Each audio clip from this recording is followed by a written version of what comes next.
नमस्कार, स्वागत है आपका मेरा गांव मेरा देश में और मैं हूं आपके साथ दुर्गेश पांडे। बात करेंगे इस वक्त की बड़ी खबर की जो हैदराबाद से आ रही है। हैदराबाद से इस वक्त की बड़ी खबर हम आप तक पहुंचा रहे हैं। बीजेपी राष्ट्रीय कार्यकारिणी की बैठक जारी। हैदराबाद में हो रही है बीजेपी की राष्ट्रीय कार्यकारिणी की बैठक। पीएम मोदी, जेपी नड्डा बैठक में मौजूद हैं। हरियाणा के सीएम मनोहर लाल भी बैठक में शामिल। बीजेपी की राष्ट्रीय कार्यकारिणी की बैठक जारी है हैदराबाद में। हैदराबाद में हो रही है बीजेपी की राष्ट्रीय कार्यकारिणी की बैठक। प्रधानमंत्री नरेंद्र मोदी और बीजेपी के राष्ट्रीय अध्यक्ष जेपी नड्डा बैठक में मौजूद हैं। हैदराबाद से इस वक्त की बड़ी खबर, बीजेपी राष्ट्रीय कार्यकारिणी की बैठक जारी। हैदराबाद में हो रही है कार्यकारिणी की बैठक। हरियाणा के सीएम मनोहर लाल भी बैठक में शामिल हैं। हैदराबाद से इस वक्त की बड़ी खबर हम आप तक पहुंचा रहे हैं। बीजेपी की राष्ट्रीय कार्यकारिणी की बैठक हैदराबाद में हो रही है।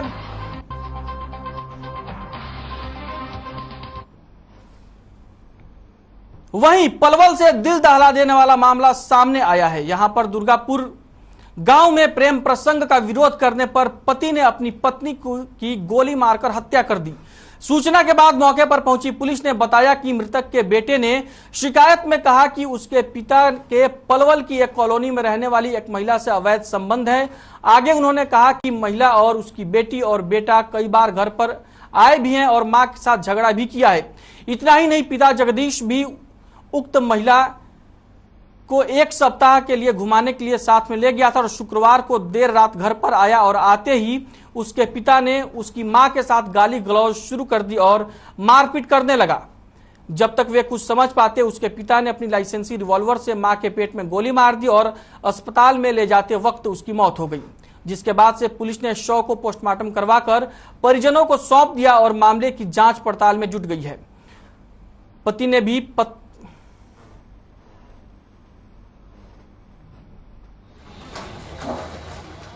दुर्गापुर गांव का मसला है जिसमें जो आरोपित है जगदीश, उसने अपनी जो घरवाली है उसका गोली मार कर उसका मर्डर कर दिया। इस संबंध में हमने 302 120 बी की एफआईआर दर्ज की है और इन्वेस्टिगेशन हम कर रहे हैं।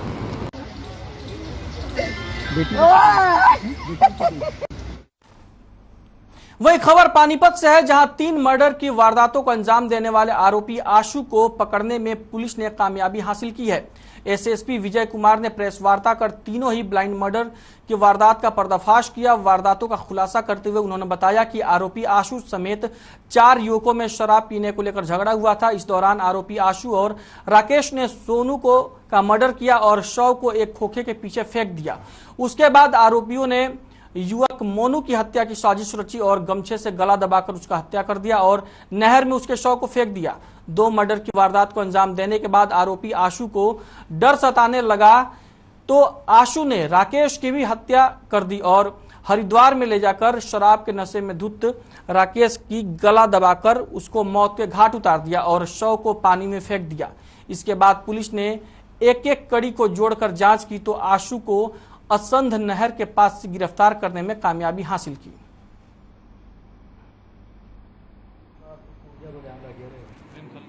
अधीक्षक महोदय के कुशल नेतृत्व में CIA 2 द्वारा श्री वीरेंद्र सिंह व उसकी टीम द्वारा आज ट्रिपल मर्डर ब्लाइंड ट्रेस किया है और एक्यूज्ड आशु नाम के व्यक्ति को गिरफ्तार किया है जिसने 3 मर्डर की हत्या की और जिनका कोई सुराग नहीं था। इन्होंने अपने प्रयास से आज उसको अरेस्ट किया है और 3 मर्डर का खुलासा किया है और बहुत ही सराहनीय कार्य किया है। सर, वजह क्या थी मर्डर करने की? मर्डर करने की कोई वैसे तो शराब पी रहे थे, शराब पीकर कहा सुनी होगी, छोटी मोटी होगी उनकी शराब न पीने की वजह से।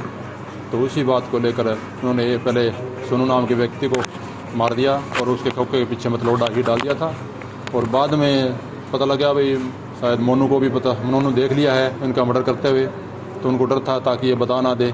तो उन्होंने पैलर नहर के पास, असंध नाका के पास उसको भी गला दबाकर पड़ने से उसकी डेड बॉडी जो है नहर में डाल।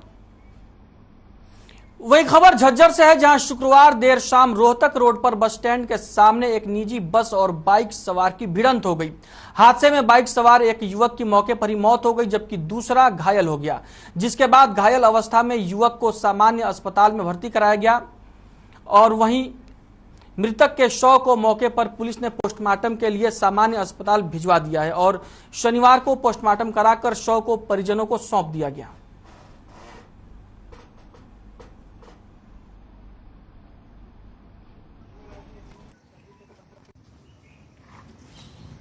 शाम को नए बस स्टैंड के सामने एक्सीडेंट हो गया था कि बाइक सवार थे और बस के साथ एक्सीडेंट हो गया था और एक की तो मौके पर मौत हो गई थी, एक रोहतक रेफर कर दिया है। जो रणजीत था उसको बयान देने को रेफर कर दिया और जो हरिओम था उसकी मौके पर मौत हो गई है। हरिओम था जो आगरा का रहने वाला है और यहाँ चिनाई का मिस्त्री था।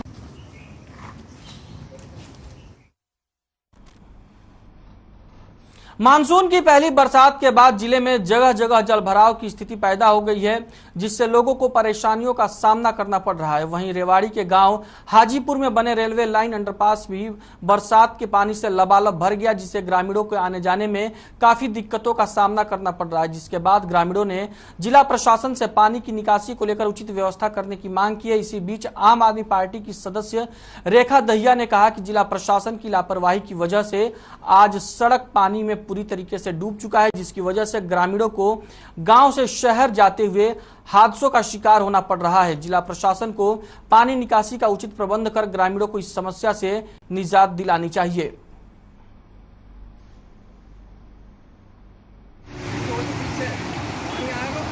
समस्या है सर, जब से ये पुल बना है तब से यहाँ जब भी बारिश हो जाती है, एक बार बारिश होने के बाद में 20 दिन पानी भरा रहता है। लोगों को आने जाने में दिक्कत होती है। एक मोटरसाइकिल अगर 15 साल चलती है वो 10 साल ही चल पाती है। यहाँ हर साल पानी भर भीज कर करने में हो जाती है। हाँ, ये हरजीपुर गांव में जो कि बावड़ विधानसभा क्षेत्र में आता है, यहाँ मैं अक्सर आती रहती हूँ। तो ये जो सामने आप अंडरपास देख रहे हो, इसमें करीब 3-3 फुट पानी भर जाता है। तो यहाँ आए दिन महिलाओं को बहुत परेशानी होती है। बुजुर्ग माताएं बहनें यहाँ से पैदल निकल नहीं सकती। इमरजेंसी में अगर वो छोटे बच्चे को साथ लेके बाइक पे बैठी है तो कई बार यहाँ पे ऐसी स्थिति बन जाती है कि बच्चा गिरने का डर रहता है। तो मेरी डीसी साहब से, आप पत्रकारों के माध्यम से और ये गुजारिश है कि इस पानी का वहीं कोरोना महामारी की वजह से 2 साल से रुकी प्रधानमंत्री पोषण योजना प्रदेश के सरकारी विद्यालय में एक बार फिर से शुरू हो गई है। स्कूल खुलते ही योजना को दोबारा शुरू कर दिया गया है। योजना के शुरू होने से जहां बच्चों में उत्साह दिखाई दिया, वहीं अध्यापकों ने भी इस योजना को दोबारा से नियम पूर्वक शुरू करने के लिए कमर कस ली है। स्कूलों में अध्यापक एक बार फिर से इस योजना के प्रति गंभीर दिखाई दे रहे हैं। अध्यापकों का कहना है कि पिछले 2 वर्ष में कोरोना महामारी की वजह से योजना को बंद कर दिया गया था। तैयार भोजन की बजाय विद्यार्थियों को अनाज और पैसे वितरित किए जाते थे।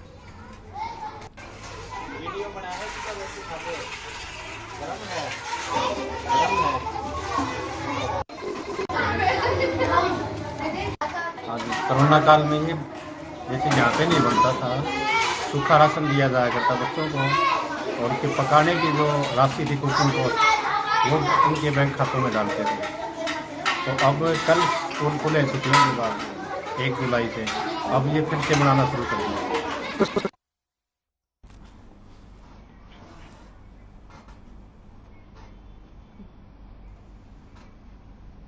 बात करेंगे इस वक्त आ रही बड़ी खबर की, जो जयपुर से आ रही है। जयपुर से इस वक्त की बड़ी खबर हम आप तक पहुंचा रहे हैं। कन्हैयालाल हत्या मामले से जुड़ी हुई खबर है। कन्हैयालाल के हत्या आरोपियों पर हमला हुआ है। कोर्ट में पेशी के दौरान हुआ आरोपियों पर हमला। आरोपी के सिर में आई चोट। अस्पताल में कराया गया आरोपी को भर्ती। कोर्ट में पेशी के दौरान आरोपी पर हमला हुआ है। जयपुर से इस वक्त की बड़ी खबर हम आप तक पहुंचा रहे हैं। कोर्ट में पेशी के दौरान कन्हैयालाल के आरोपियों पर हमला हुआ है। आरोपी के सिर में चोट आई है।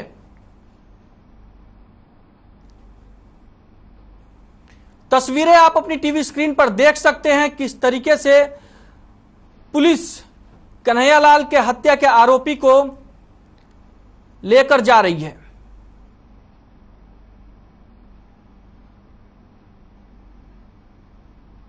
जयपुर से इस वक्त की बड़ी खबर हम आप तक पहुंचा रहे हैं। कन्हैयालाल के हत्या के आरोपियों पर हमला हुआ है।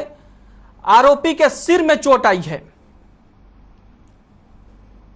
आरोपी को अस्पताल में भर्ती कराया गया है। कोर्ट में पेशी के दौरान कन्हैयालाल के हत्या के आरोपियों पर हमला हुआ है।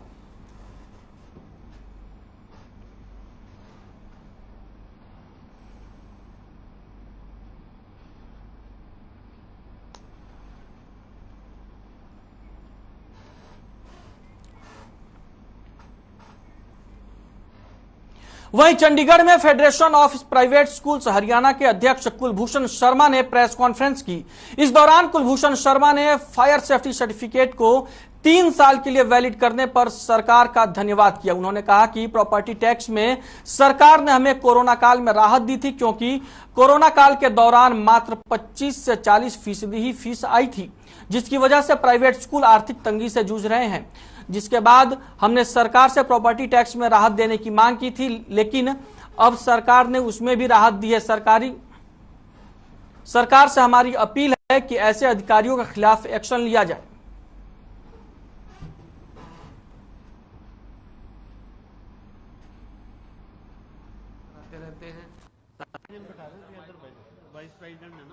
कोविड के दौरान आपने देखा कि प्राइवेट स्कूलों का हमने खुद एक सर्वे किया जिसपे यह निकल कर आया कि 80% से ज्यादा स्कूलों को 25 से 40% फीस जो है वो कोविड के दौरान मिली। 80% स्कूलों की मैं बात कर रहा हूं जिनमें ज्यादातर बजट स्कूल्स हैं। मैं एलीट स्कूल्स की बात नहीं कर रहा।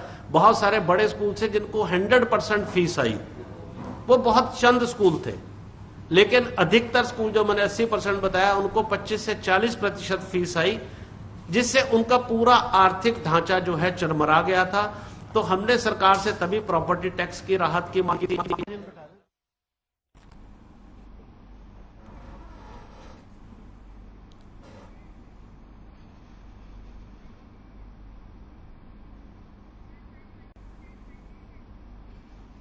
वहीं झज्जर में साइबर क्राइम पर रोकथाम और गहनता से जांच के लिए शहर में जिला स्तर पर साइबर थाना खोला गया, जिसका शुभारंभ पुलिस अधीक्षक वसीम अकरम ने किया। इस दौरान उन्होंने कहा कि मौजूदा समय में साइबर क्राइम एक चुनौती साबित हो रहा है। हरियाणा सरकार की ओर से साइबर क्राइम को रोकने के लिए राज्य के सभी जिलों में साइबर अपराध थाने खोले जाने के दिशा निर्देश दिए गए हैं, जिसके तहत झज्जर में साइबर अपराध थाना खोला गया है। बता दें कि इस थाने के लिए पूरी तरह से एक अलग विशेषज्ञ टीम तैयार की गई है।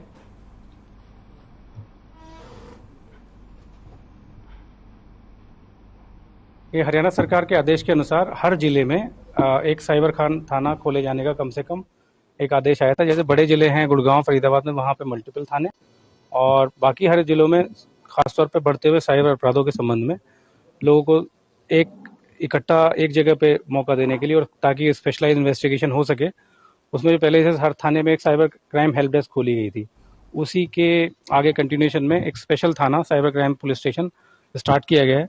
इन थानों में उन मुलाजिमों की पोस्टिंग आहिस्ता आहिस्ता की जाएगी जिनकी ऑलरेडी साइबर क्राइम की इन्वेस्टिगेशन में कैपेसिटी बिल्डिंग हो चुकी है।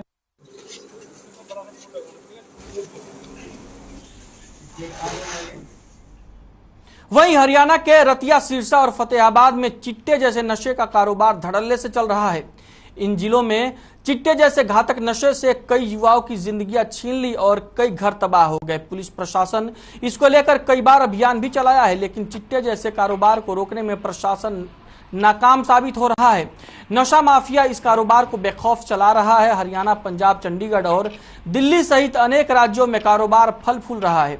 जानकारी के मुताबिक रतिया के वार्ड नंबर 12 में एक बुजुर्ग महिला संतोष रानी का भी नशे ने पूरा घर परिवार उजाड़ दिया। नशे के चलते संतोष रानी का अपना मकान बिक गया। वहीं संतोष रानी ने पिछले 4 सालों में नशे के कारण 2 बेटों और पति को खो दिया।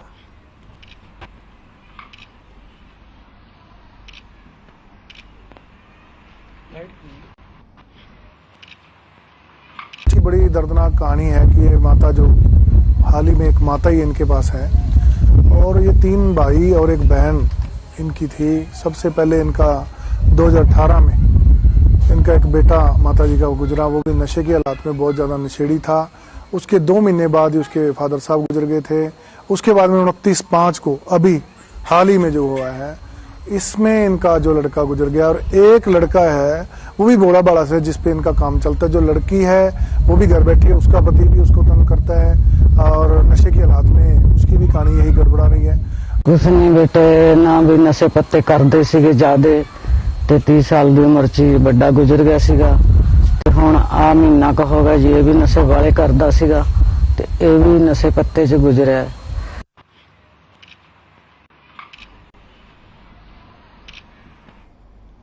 वहीं देश की रक्षा के लिए विपरीत परिस्थितियों में बॉर्डर पर तैनात रहने वाले जवानों के लिए रेवाड़ी के युवा संजय शर्मा ने साइलेंट पेट्रोलिंग मशीन बनाई है। इस मशीन को डिजाइन करते वक्त सैनिकों की सुरक्षा, सैनिकों को होने वाली परेशानियों और टेक्नोलॉजी को ध्यान में रखा गया है। हालांकि इस मशीन में तकनीकी रूप से काफी कुछ जोड़ना बाकी है। संजय शर्मा ने बताया कि यह मशीन एक सॉफ्टवेयर से इस्तेमाल की जा सकती है, जिसके लिए एक मोबाइल ऐप को डिजाइन किया गया है। मशीन के अंदर बैठकर जवान आसानी से पेट्रोलिंग कर पाएंगे। Silent patrolling machine bullet proof होगी, जिसके अंदर सर्दी गर्मी के मौसम को ध्यान में रखते हुए तापमान को सामान्य करने के इंतजाम किए गए हैं। मशीन में खुफिया कैमरे और नाइट विजन कैमरे भी लगाए गए हैं। Silent patrolling machine e rickshaw को मॉडिफाई करके बनाई गई है।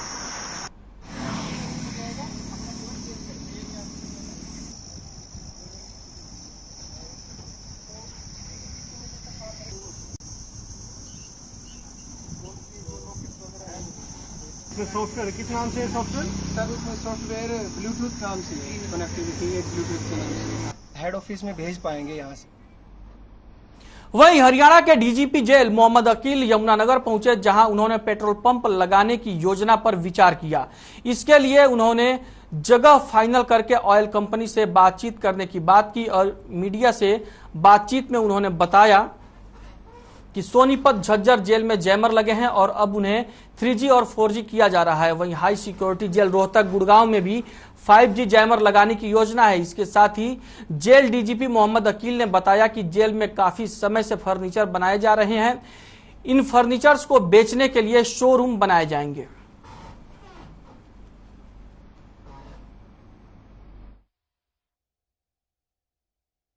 तरफ से फाइनल कर दी, अब कंपनी फाइनल। बहुत सारी योजनाएं हैं हरियाणा में।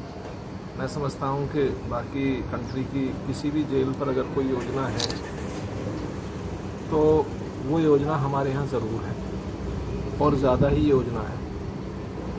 जो पुरानी योजनाएं हैं उनसे एक्स्ट्रा कुछ योजनाएं अभी जो शुरू कर रहे हैं हम, ओपन जेल और सेमी ओपन जेल की स्टार्ट कर रहे हैं।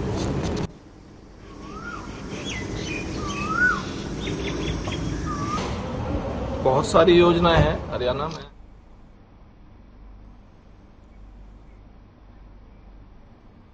वहीं झज्जर नगर परिषद के नवनियुक्त अध्यक्ष जिलेश सिंह सैनी ने जिला प्रशासन के साथ झज्जर शहर का दौरा किया और बारिश के पानी से हुए जलभराव की स्थिति का जायजा लिया। इस दौरान उन्होंने पाया कि कई जगह जलभराव की स्थिति बनी हुई है।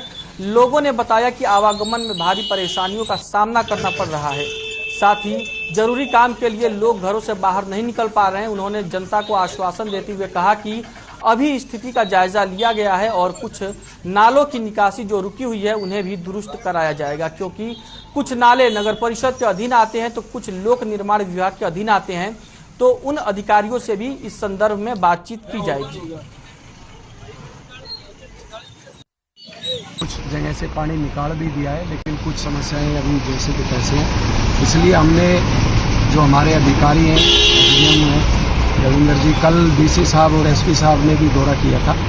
आज जो हमारे शहर के एसडीएम है रविंदर जी, उनके साथ हमने पूरे शहर का दौरा किया और जो जो समस्याएं हैं उन समस्याओं से उनको अवगत कराया।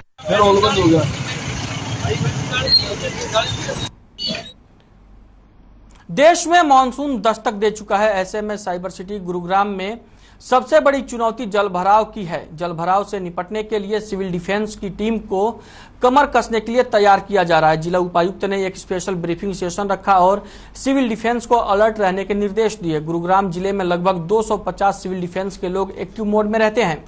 ट्रैफिक व्यवस्था को बनाए रखने के लिए गुरुग्राम ट्रैफिक पुलिस की सहायता की जाएगी। मानसून में वॉलंटियर्स को जिस भी सामान की जरूरत होगी वो उन्हें मुहैया कराई जाएगी।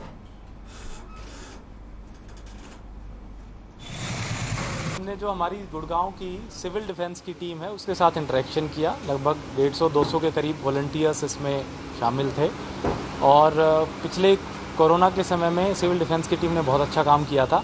इस बार हमने तय किया है कि जो आने वाला रेनी सीज़न है उसमें जहाँ भी वाटर लॉगिंग होगी या ट्रैफिक की कंजेशन होगी वहाँ पे हम सिविल डिफेंस के वॉलंटियर्स जो है वो डिप्यूट करेंगे। वो जल भराव की समस्या में भी मदद करेंगे और जो ट्रैफिक व्यवस्था बनाए रखने में भी ट्रैफिक पुलिस की मदद करेंगे। हमने गुड़गांव को 20 वार्ड में डिवाइड किया हुआ है। हमारे वार्डन, डिप्टी वार्डन हर वार्ड में हैं और जब भी कभी कहीं पे कोई भी किसी भी तरह की ज़रूरत होती है तो we are the first responder और इस चीज़ को हम बनाए रखेंगे। हमारी टीम पूरे जज्बों से भरी हुई है, पूरी समाज सेवा की भावना से भरी। वहीं चरखी दादरी में हुई बारिश ने प्रशासन की पोल खोलकर रख दी है। जहां शहर में कई इलाकों में बारिश के बाद पानी भर गया, वहीं शहर के शहीद Dalveer Singh model senior secondary school में भी जलभराव हो गया, जिसके चलते टीचर्स और छात्रों को भारी परेशानियों का सामना करना पड़ा। बता दें कि हर साल बारिश के सीजन में स्कूल में जलभराव की स्थिति बन जाती है। वहीं पिछले सीजन में डिप्टी सीएम दुष्यंत चौटाला ने स्कूल का दौरा किया था। इस दौरान जन स्वास्थ्य विभाग के अधिकारियों और शिक्षा अधिकारियों को जल्द ही समस्या का समाधान करने के निर्देश दिए गए थे, लेकिन आज तक कोई समाधान नहीं हुआ है। वहीं प्रिंसिपल का कहना है कि जल भराव के लिए शिक्षा विभाग ने जन स्वास्थ्य विभाग को कई बार पत्र लिखा है, लेकिन समाधान नहीं हुआ।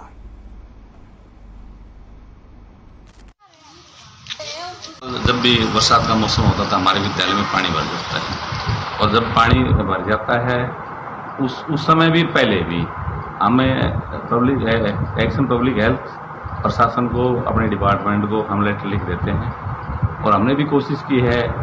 जो गणमान्य लोग हैं दादरी के, उनसे भी मेरी बातचीत हुई है। डिपार्टमेंट को भी मैंने एस्टिमेट वगैरह बनाकर भेजे हैं और एक मीटिंग हुई थी हमारी चंडीगढ़, उसमें तो यहाँ तक कहा कि आपके स्कूल का बजट पास हो गया है और इसी के इसका अर्थ फिलिंग करवा दी जाएगी, इसका समाधान कर दिया जाएगा। उनकी पहली बारिश से इतना कुछ हुआ कि चारों तरफ से यहाँ झील होने की वजह से कम्प्लीटली पानी यहाँ पर आकर स्टॉक हो गया और मॉडल संस्कृति स्कूल के ये जो मेरे राइट साइड को जो 6 कमरे नीचे और 4 ये 10 कमरों में आज भी पानी भरा हुआ है। पिछले साल की यदि हम बात देखें तो पूरा साल गया, यहाँ का पानी बिल्कुल भी नहीं सूखा। इससे पूरा हो कि वो पानी सूखता, अगली बारिश ने वहीं पर लाकर जलस्तर कर दिया है। जहाँ तक प्रशासन की बात है, प्रशासन ने पीछे भी काफ़ी प्रयास किए थे, लेकिन उसके बावजूद भी यहाँ से पानी निकासी नहीं हो पाई थी। और अब मुझे लगता है कि जब मानसून की पहली बारिश से ही इतना जल भराव हुआ है, तो जब मानसून की अगली बारिश आएगी और मूसलाधार बारिश होगी तो ये पानी बाकी जो बचे हुए हमारे पास कमरे हैं वहाँ तक भी चला जाएगा और बच्चों के गुरुग्राम में मानसून ने प्रशासन की तैयारियों की पोल खोलकर रख दी है। पहली ही बारिश में जिले में जगह जगह जलभराव की दिक्कतें सामने आ रही है, लेकिन अब जिला प्रशासन ने भारी बारिश से निपटने के लिए विकल्पों पर काम करना शुरू कर दिया, जिसे लेकर जिला उपायुक्त निशांत सिंह ने बयान दिया। उन्होंने कहा कि भारी बारिश के दौरान एमएनसी और कॉरपोरेट हाउस से वर्क फ्रॉम होम कराने की अपील की गई है। इसके साथ ही बारिश में धारा 144 के तहत एनएमटी यानी नॉन मोटराइज्ड ट्रांसपोर्ट बंद रहेंगे। जिला उपायुक्त निशांत कुमार यादव की माने तो 112 ऐसे पॉइंट की पहचान की गई है जहां जल भराव जैसी स्थिति का सामना करना पड़ सकता है, जिसको लेकर 16 वरिष्ठ अधिकारियों की जिम्मेदारी तय की गई है, जिनकी देखरेख में 1100 पुलिसकर्मी और 300 के करीब वॉलंटियर भी तैनात रहेंगे। इसके अलावा जिला प्रशासन ने किसी भी आपातकाल या ट्रैफिक जाम जैसी स्थिति के लिए हेल्पलाइन नंबर्स भी जारी किए हैं।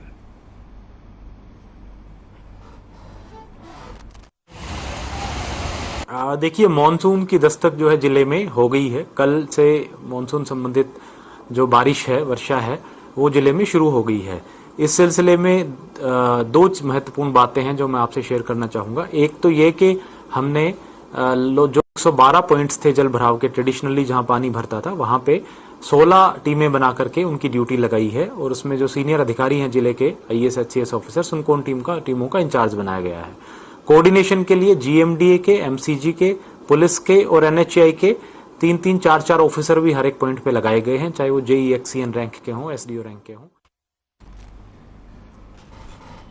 मेरा गांव मेरा देश में फिलहाल के लिए इतना ही। मुझे दीजिए इजाजत और आप बने रहिए हर खबर के साथ।